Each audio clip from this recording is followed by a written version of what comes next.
अब यहाँ पर देखेंगे सम एनिमल्स, इज बोलना है, आर बोलना है या कुछ नहीं बोलना है। 2 किलोमीटर्स, इज आर, आप तुरंत आर बोल देंगे अगर आपने क्विजेस पहले के नहीं देखे होंगे। Your shoe, is are, mother goes to the market या द ओनली टू मार्केट, क्या लगाएंगे। I gave you many jewelleries या ज्वेलरी या ज्वेलरी, अभी ज्वेलरी ज्वेलरी है इसका वाला कंफ्यूजन हम छोड़ देते हैं, जो आप बोलते हो वो ठीक है। Do you like and tennis और टेनिस या कुछ भी नहीं, क्या होगा यहाँ पर। Data have lost, has lost या कुछ भी नहीं करना है। Bread and biscuit is complete food या आर कंप्लीट फूड या कुछ नहीं करना है। तो यहाँ पर इस तरीके के कुछ सेंटेंसेस मैं आपके सामने लेकर आई हूँ।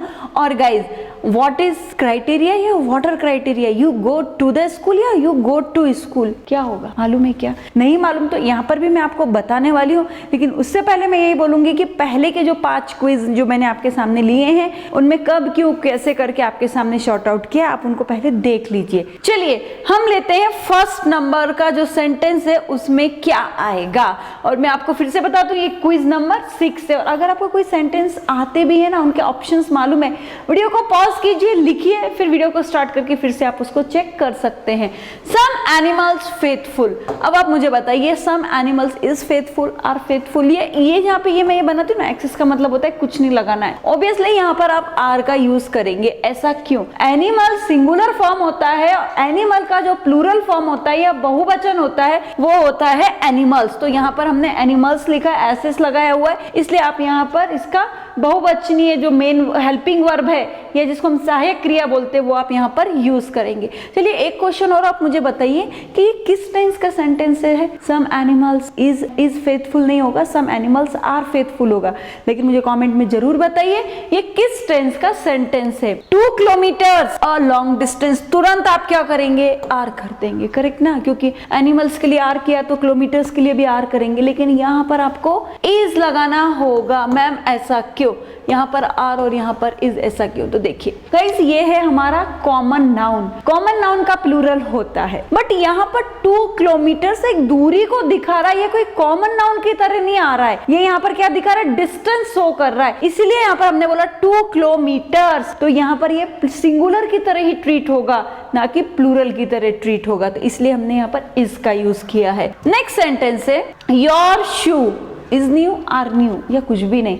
चलिए ये तो मैं आपको बता ही दूंगी। और गाइज अगर आपको लगता है ना कि मैम हमें इंग्लिश बोलना है, ग्रामर तो हम सीखे हैं, आप हमें इंग्लिश बोलना भी सिखा दीजिए, तो तुरंत ऑनलाइन क्लास के लिए हमसे कांटेक्ट कीजिए ना, नंबर तो आपको दिखाई दे ही रहे हैं। योर शू डायरेक्टली आपको इज का यूज करना है। Your shoe is new, your shoe is new singular है इसलिए हमने इसका यूज किया है। Mother goes to the market, I go to the office, I go to the school, mother goes to the market, हमेशा the तो हम पढ़ते ही आ रहे हैं ना, लेकिन यहाँ पर द का यूज नहीं होगा। यहाँ पर आपको ऐसे बोलना है mother goes to market. Ma'am ऐसा क्यों करना है, द तो हम लगाते ही है ना, और यहाँ मार्केट से पहले द लगाए तो प्रॉब्लम मार्केट से पहले द लगाने में नहीं है, लेकिन जो मदर का इंटेंशन है ना, मदर का इरादा है ना मार्केट जाने का ही है, वहां से कुछ ना कुछ खरीदी करने का है। अगर सब्जेक्ट का इंटेंशन ऑब्जेक्ट की तरफ होता है, जिस काम के लिए ऑब्जेक्ट को नियुक्त किया गया उसकी तरफ होता है, तो आप द का यूज कभी नहीं करेंगे। Students go to the school होगा या students go to the school होगा या स्टूडेंट गो टू स्कूल होगा, मुझे आप बताइए। बट यहाँ पर ये ध्यान रखिए स्टूडेंट्स का जो इंटेंशन है स्कूल जाने का ही होता है, तो द लगाना है कि नहीं लगाना, ये भी आप मुझे बता सकते हैं। चलिए अब हम आते हैं अपने नेक्स्ट सेंटेंस पे जो है आई गेव यू मैनी ज्वेलरीज या ज्वेलरी या ज्वेलरी। तो यहाँ पर ऑफ कोर्स हम ज्वेलरीज बोलेंगे क्योंकि मैनी लगा हुआ है। बट आपको मालूम है क्या, do you know this thing कि जो ज्वेलरी है उसका प्लूरल भी ज्वेलरी ही होता है, एस नहीं लगता है, ऐसे सफिक्स नहीं लगता है, इसीलिए आप यहाँ पर ये लगाएंगे, यहाँ पे कुछ नहीं एस नहीं लगाना है। जैसे फर्नीचर का मैंने आपको पहले बताया था इससे पहले के क्विज में, फर्नीचर्स नहीं होता है, फर्नीचर ही बोलते हैं। In the same way jewelleries नहीं होता है, उसको हम ज्वेलरी ही बोलते हैं।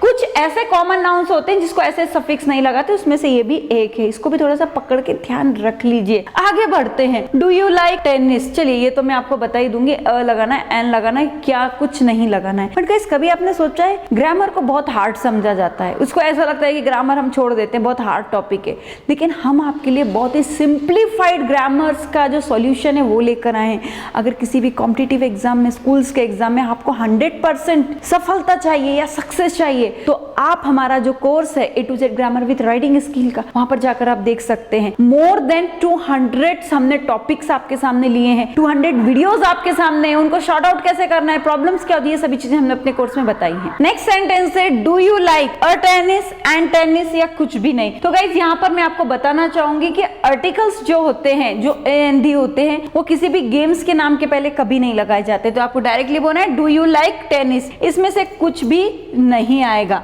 चलिए आगे देखते हैं नेक्स्ट सेंटेंस हमसे क्या बोलता है।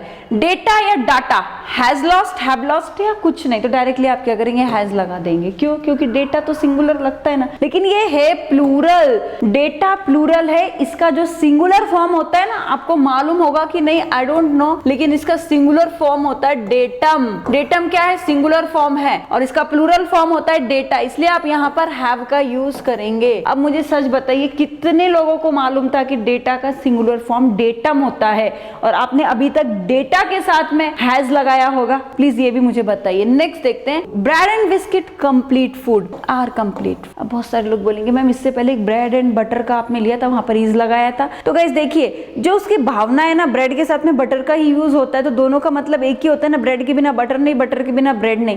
लेकिन यहाँ पे ब्रेड और बिस्किट जो है वो दोनों अलग अलग चीज को शो करते हैं। ब्रेड अलग हो गई और बिस्किट अलग हो गया, दोनों अपनी अपनी अलग अलग एंटिटीज बताते हैं। इसलिए अगर अलग अलग भावनाएं हैं तो उसको आप प्लूरल की तरह ट्रीट कीजिए, अगर एक ही भावना, एक ही इंटेंशन है तो उसको आप सिंगुलर की तरह ट्रीट कर सकते हैं। That's why we will use here bread and butter are complete food. Next sentence देखते हैं, व्हाट इज क्राइटेरिया या व्हाट आर क्राइटेरिया। क्राइटेरिया का प्लूरल होता क्या है या सिंगुलर होता क्या है? तो व्हाट इज आएगा यहाँ पर, क्योंकि इसका जो प्लूरल होता है वो क्राइटेरियम होता है, क्रिटेरियम होता है। समझ में आया? तो यहाँ पर आपको सिंगुलर प्लूरल भी मालूम होने चाहिए।